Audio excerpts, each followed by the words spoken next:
In 1969, I think 1970, it settled at Yasin Mosque. And that's where I met the brothers, okay?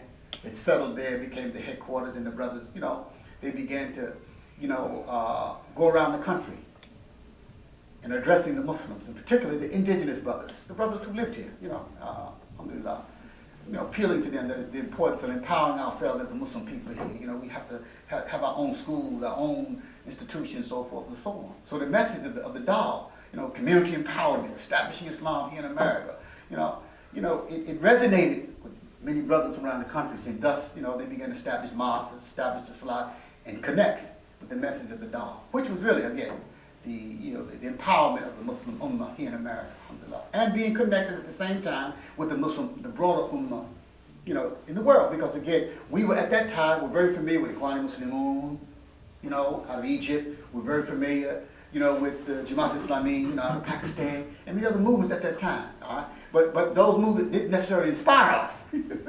But we heard about them because people were coming through, people were curious that there was this group of indigenous brothers in Brooklyn, New York, calling themselves the Dar al-Islam movement. That word movement, like, what's this movement thing? This is kind of a cult? No, it wasn't no cult. It was brothers and sisters, man, that wanted to work for Islam.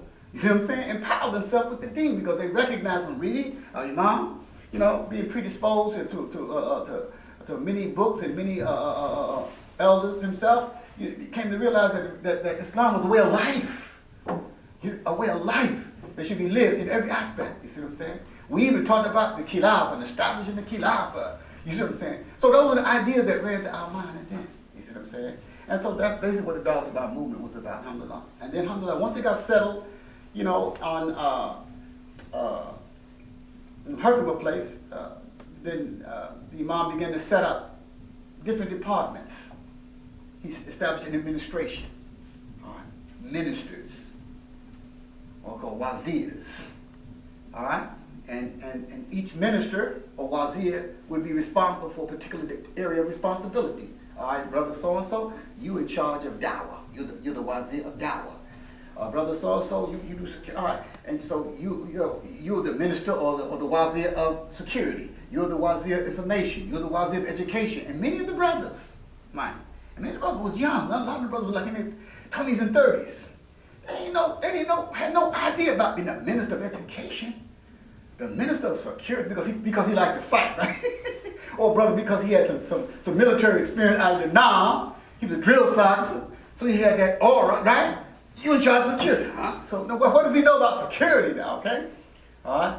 You're the wazir of education. See? SubhanAllah, but the brothers were serious, man. Iman was burning these brothers' hearts, man. Okay? And so what they didn't know, brothers went back to school to learn. The wazir of education went to Brooklyn College and got his master's degree in education. And established one of the first Islamic madrasas in this country. All right?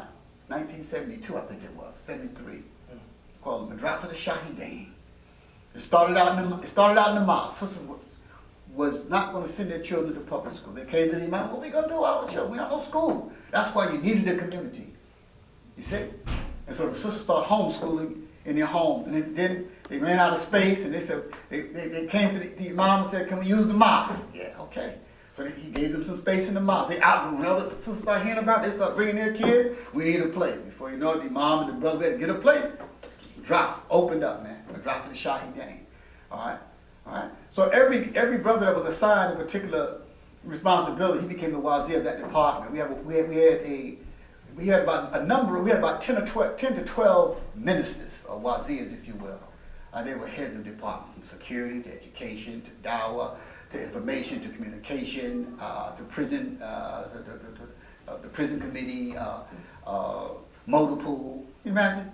The minister of motor pool, in charge of all transportation for the movement. So real organized, man.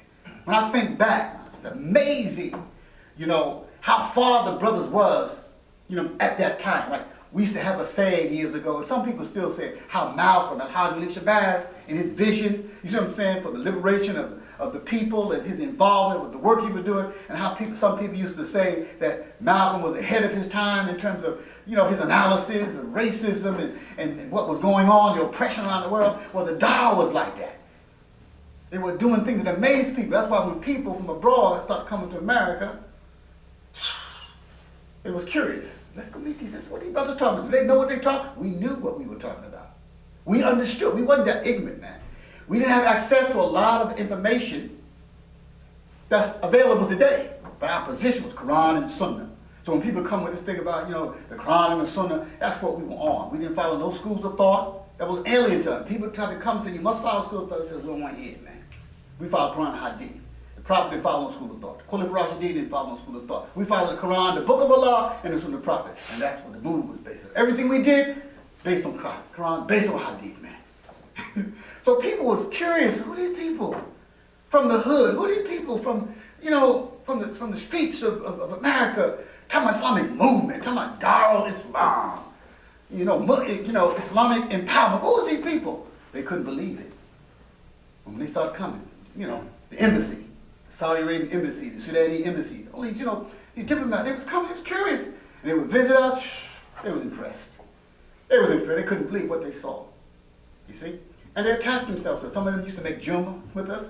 And they used to invite our imam to the embassy, you know what I'm saying? They took some of the brothers to Hajj, and many things. We developed a good relationship with everybody. All right? But again, all those institutions were established, alhamdulillah, because again, when you talk about building a Jama'at, building community, building Jama'at community means through institutions, man. You know what I'm saying? That's how you identify yourself, you see? And that's what nation building is all about. That's what empowerment is all about, you see? And that's what we did, alhamdulillah. So that's a summary of the Darul Islam movement. We did many things, man. We had to, that was unprecedented, okay? One of the first things we did once we opened, in every city that a chapter opened up, the first thing they did when they would come to New York and get with the sheikh, yeah, Mom, what should we do? What's the first thing to do? To establish the salah. Qimu salah. That's the sunnah. Establish salah. That means brother had to establish salah in their house. And if the house get too big, then find a place. And brothers were bold, man. Brothers would go out and find a place. They would rent a storefront. Make up a sign, put a sign, Darul Islam, Masjid so-and-so. Every city, Darul Islam, Masjid so-and-so. Everybody came under the umbrella. And the first thing everybody was instructed to do in those cities, establish the salah. Everybody could come out, Fajr and Isha. So it was established way back then, okay? Because again, the foundation of any community is again, establishing the salah. And so we did that. And after that, classes, the educational programs, so forth and so on. And establishing the salah. One of the things that we did that sometimes it amazes me how many of the people today have problems in different areas of the country. First thing we did after we found a place to establish the masjid, we put the bullhorn or the loudspeaker outside the building. And we would call the adhan. And the neighbors would hear. I remember when we used to call the adhan on the Herkimer Place. Nosen Avenue was the main thoroughfare. And many immigrant brothers used to walk up Nosen Avenue, probably just getting off the boat, if you will, you see what I'm saying, off the plane, and coming through the streets of Brooklyn and walking up Nosen Avenue, when they get past Herkimer Place at Salah time, and they would hear the adhan and go, and say, am I hearing something? Or what? They couldn't believe it. Is that the adhan? And they would slowly walk up the block and see some of the brothers sitting outside and say, brother, is that the adhan? I said, yes. This masjid? Yeah. You call the adhan? It's okay. Yes, it's okay. Every city, the adhan was resonating in the neighborhood. And we never had any problem with the neighbors calling the police on us, saying they're disturbing the peace. Because obviously we met with the local leaders, the local religious leaders, let them know, look, you all ring the bells, for your church service, we call the adhan. We explained it to them, they had no problem. Because we had a good relationship with the people. We didn't cut ourselves off from the people. We worked together in the community, so therefore we didn't have to go to court and fight them about, our adhan annoying them. Because our neighbors, it's just subhanAllah. They loved us. They loved the presence, the security that the movement, that the brothers brought, because they knew we wasn't about no drugs, we wasn't about no, the kind of filth, that be out there, in the street. You see, so wherever the Muslims were, all that stuff moved out the way. You see, and so the people in the neighborhood, they appreciated that.